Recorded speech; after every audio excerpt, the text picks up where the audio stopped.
Shalom dan puji Tuhan saudara atas kebaikan Tuhan pada setiap kita sehingga pada minggu ini kita boleh bersama lagi di dalam ringkasan pelajaran sekolah Sabat, pelajaran ketiga yang bertajuk Sangkar Burung. Untuk memulai pembelajaran kita, mari kita berdoa. Bapa Syurgawi, terima kasih karena bersama dengan kami mengurapi setiap kami sehingga kami boleh belajar pelajaran sekolah Sabat kami dengan baik. Dalam nama Yesus kami berdoa.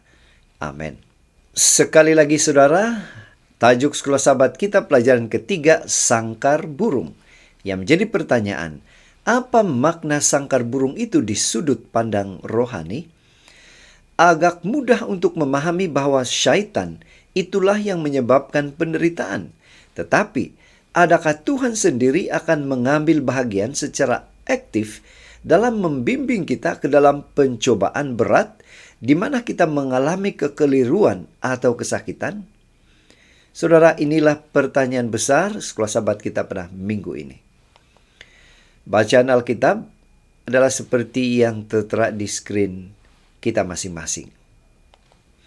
Ayat hafalan 1 Petrus 1 ayat 6 mengatakan, "Bergembiralah akan hal itu, sekalipun sekarang ini kamu seketika harus berduka cita oleh berbagai-bagai pencobaan." Pendahuluan sekolah Sabat, minggu lepas kita telah mengkaji pelbagai jenis ujian. Pelajaran minggu ini lebih menumpukan kepada ujian pematangan.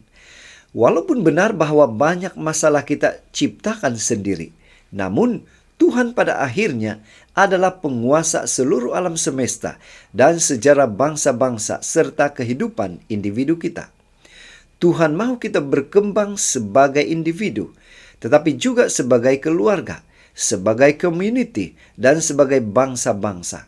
Dalam konteks kejatuhan kita, pertumbuhan membawa dimensi tambahan. Burung dalam sangkar boleh diajar melodi baru dengan menutup sangkarnya. Dalam gelap, burung boleh fokus dan belajar menyanyikan melodi baharu. Kadang-kadang Tuhan mengizinkan kita untuk dibawa ke sangkar tertutup, di mana kita tidak dapat melihat apa-apa di luar kesukaran di sekeliling kita. Bagaimana dan mengapa ini berlaku? Saudara, untuk menjawab pertanyaan itu kita akan membagikan kepada 5 topik seperti yang ada di screen kita. Kita langsung ke topik yang pertama, tajuk yang pertama, yaitu ke tanah yang dijanjikan melalui jalan buntu.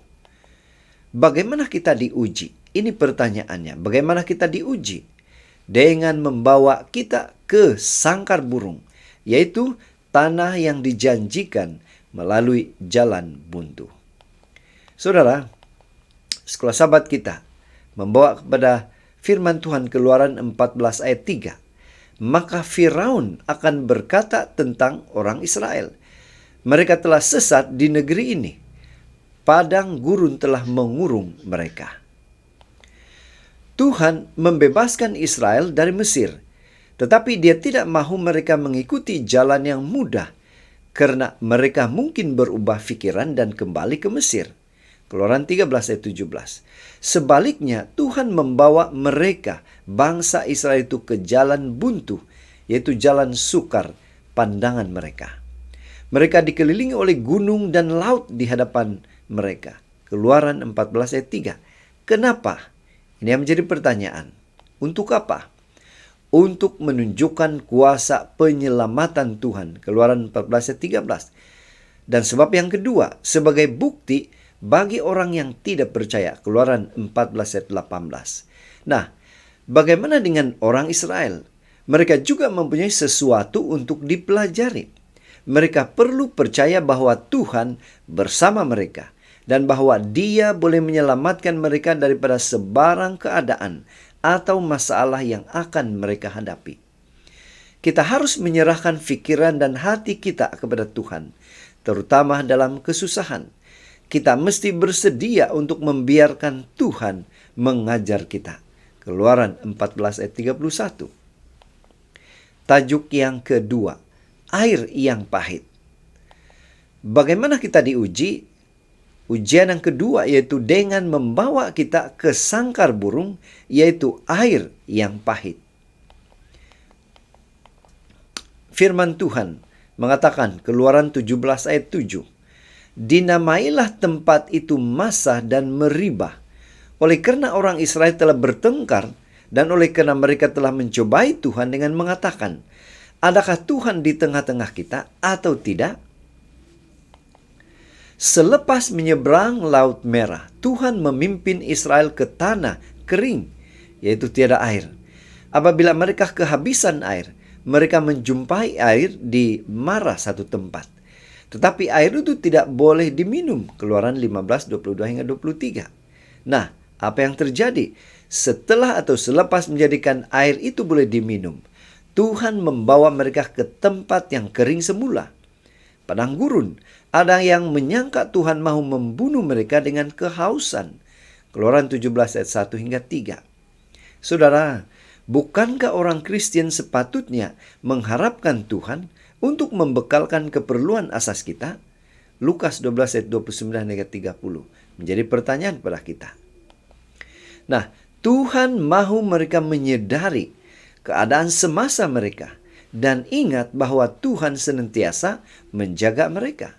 Mereka harus memahami bahwa mereka memerlukan Tuhan, bahwa mereka tidak dapat berbuat apa-apa tanpa Tuhan. Yohanes 15 ayat 5.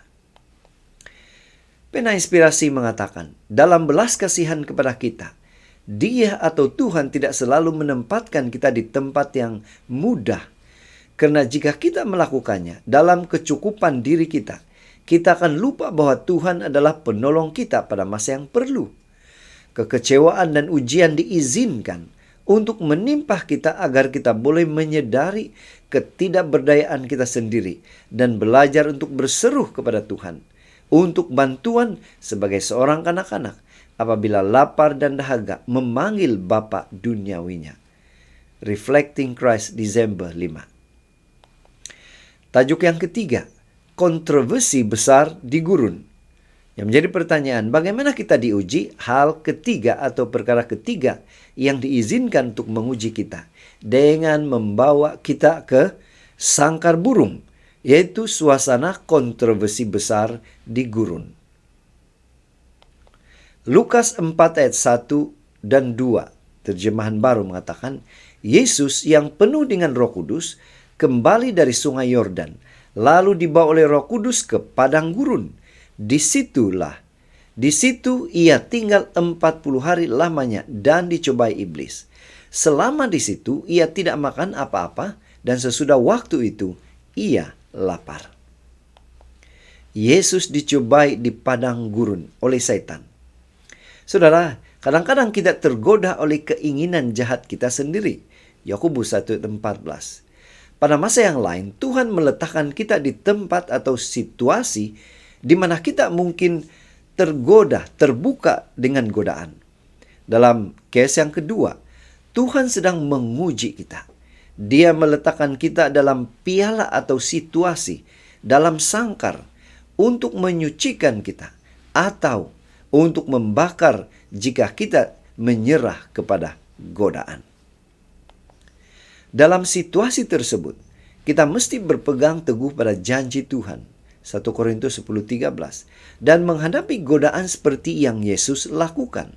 Lukas 4 ayat 1 hingga 13. Bagaimana jika kita gagal dalam ujian? Ingat saudara, penghiburan kita. Kita mempunyai juru selamat yang selalu menolong jika kita jatuh dan kembali bertobat. Pena Inspirasi juga mengatakan dalam Lukas 4, adalah permulaan cerita tentang godaan Yesus oleh setan. Ia membawa beberapa isu sukar untuk perhatian kita. Jika dilihat sepintas lalu, nampaknya Roh Kudus menimpa Yesus ke dalam godaan. Namun, Tuhan tidak pernah menggoda kita. Sebaliknya seperti yang telah kita lihat, Tuhan memang membawa kita kepada ujian. Apa yang menarik dalam Lukas pasal 4 adalah Roh Kudus boleh membawa kita ke masa ujian yang membuat kita terdedah kepada godaan sengit Satan. Pada masa sedemikian, apabila kita merasakan godaan itu sangat kuat, Kita mungkin salah faham dan menganggap kita tidak mengikuti Tuhan dengan betul. Tetapi ini tidak semestinya benar. Selalunya apabila diletakkan dalam situasi yang mencabar, kita meragui bahwa roh Tuhan telah memimpin kita. Namun, pimpinan rohlah yang membawa Yesus ke padang gurun untuk dicobai oleh Satan. Apabila Tuhan membawa kita ke dalam ujian, Dia mempunyai tujuan untuk dicapai demi kebaikan kita. Yesus tidak pergi dengan sendirinya ke gunung untuk dicobai. Dia juga tidak menyerah kepada keputusasaan apabila pencobaan datang kepadanya. Kita juga tidak. Desire of Ages halaman 126, 129. Tajuk yang keempat, warisan kekal. Saudara, yang menjadi pertanyaan, mengapa kita diuji? Untuk membuktikan iman kita dan akhirnya nanti boleh memperolehi warisan kekal. Saudara, 1 Petrus 1 ayat 7 mengatakan, maksud semuanya itu ialah untuk membuktikan kemurnian imanmu yang jauh lebih tinggi nilainya daripada emas yang fana, yang diuji kemurniannya dengan api. Sehingga kamu memperolehi puji-pujian dan kemuliaan dan kehormatan pada hari Yesus Kristus menyatakan dirinya. Saudara, Petrus menyebut orang-orang buangan, 1 Petrus 1 ayat 1. Mereka yang berjalan di bumi ini mengingati bahwa kita adalah orang asing dan penziarah. Di sini maksudnya di bumi ini, 1 Petrus 2 ayat 11. Mereka yang mendambahkan negeri yang lebih baik yaitu surga. Ibrani 11 ayat 16. Inilah kerinduan bagi orang-orang buangan yang mengingini kerajaan surga. Kita adalah minoriti dan kita sering diejek dan dianiaya. Tuhan izinkan itu terjadi untuk menguatkan iman kita. Bagaimana ujian menguatkan iman kita? Mari kita lihat di screen saudara. Ada 3 sebab utama, yaitu ujian membantu kita mengekalkan iman kita fokus pada matlamat. Yang kedua, ujian membantu kita untuk mempercayai Tuhan setiap langkah. Dan yang ketiga, ujian saluran Tuhan membersihkan segala-galanya dalam diri kita yang menjadi penghalang dalam perjalanan iman kita. Apapun ujian mereka, apapun yang mereka deritai, bagaimanakah ia boleh dibandingkan dengan kekekalan yang menanti mereka apabila Kristus kembali? Saudara, kata-kata Petrus kepada mereka adalah firman Tuhan kepada kita. Tidak kira apapun yang kita hadapi, betapapun sukar atau pedihnya ujian kita, kita tidak boleh melupakan pengakhiran yang muktamad, yaitu kehidupan kekal di langit yang baru dan bumi yang baru, tanpa kesakitan, penderitaan, atau kematian. Dengan janji sedemikian di hadapan kita, janji jaminan untuk kita melalui kematian Yesus, betapa pentingnya kita tidak kehilangan iman, tetapi sebaliknya, meskipun di tengah-tengah ujian kita, mintalah Tuhan untuk membersihkan kita daripada segala sesuatu dan apa sahaja yang menghalangi iman kita. Tajuk yang kelima yang terakhir, yaitu ujian oleh api. Yang menjadi pertanyaan, mengapa kita diuji? Dengan ujian oleh api, membuatkan keyakinan atau iman kita lebih kuat. 1 Petrus 4 ayat 12 mengatakan, saudara-saudara yang kekasih, janganlah kamu heran akan nyala api, siksaan yang datang kepadamu sebagai ujian, seolah-olah ada sesuatu yang luar biasa terjadi atas kamu. Saudara, Yohanes Pembaptis dipenjarakan karena mempertahankan kebenaran. Nampaknya Tuhan sudah melupakannya. Bagaimanakah Anda dapat mengekalkan keyakinan Anda kepada Tuhan dalam situasi seperti itu? Seperti Yohanes Pembaptis di penjara? Dengan iman, itulah jawabannya. Dengan iman, mengingati janji Allah, mempercayai Dia, dan segala yang Dia tulis dalam firman-Nya. Saudara, mari kita lihat firman Tuhan, ayat-ayat dalam Alkitab yang pastinya memberikan kita kekuatan, membuatkan iman kita lebih teguh, lebih kuat sementara menunggu kedatangan Tuhan kedua kali. Secara ringkas, dalam Amsal 3:1, jangan lupa perintah atau hukum Tuhan. Amsal 3:5, percaya pada Tuhan dengan segenap hati. Amsal 3:7, jauhi kejahatan. Amsal 3:12, Tuhan mengasihi kamu. Yeremia 29:13, carilah Tuhan dengan segenap hati. Roma 8:28, semuanya akan bekerja sama untuk kebaikan. 2 Korintus 12:9, Tuhan memberi kekuatan. Ibrani 13:5, Tuhan tidak akan pernah meninggalkan engkau. Saudara, inilah ayat-ayat dalam Alkitab sebahagian. Ayat yang memberikan kita kekuatan, membuatkan iman. Jaminan yang Tuhan berikan pada setiap orang yang percaya. Saudara, hampir semua orang mengikuti Tuhan telah mengalami krisis di mana mereka telah tergoda untuk meragui pimpinan Tuhan. Perkara penting dalam situasi sedemikian adalah berpegang teguh pada janji-janji, mengingati kembali pimpinan Tuhan pada masa lalu, dan berdoa untuk iman dan ketekunan. Tuhan tidak akan pernah berputus asa terhadap kita. Persoalan untuk kita ialah, bagaimanakah kita tidak tunduk kepada godaan untuk menyerah kepadanya? Saudara, pertanyaan ini mungkin kita jawab secara pribadi. Bagaimana kita terus bertahan, mempertahankan iman yang Tuhan berikan kepada kita. Pena Inspirasi menjelaskan, janganlah menganggap pencobaan sebagai sesuatu yang aneh, tetapi sebagai cara kita disucikan dan dikuatkan. Dalam kehidupan yang akan datang, kita akan memahami perkara-perkara yang di sini sangat membingungkan kita. Kita akan menyadari betapa kuatnya seorang penolong yang kita miliki dan bagaimana malaikat Tuhan ditugaskan untuk menjaga kita sewaktu kita mengikuti nasihat firman Tuhan. In Heavenly Places, September 7. Saudara, dari pelajaran sekolah sahabat kita pada minggu ini, kita boleh menyimpulkannya. Tuhan memimpin kita melalui perjuangan dunia yang telah jatuh ini. Sementara ini menghiburkan kita. Dia juga memberi kita kekuatan dan keyakinan kepada Tuhan Bapa.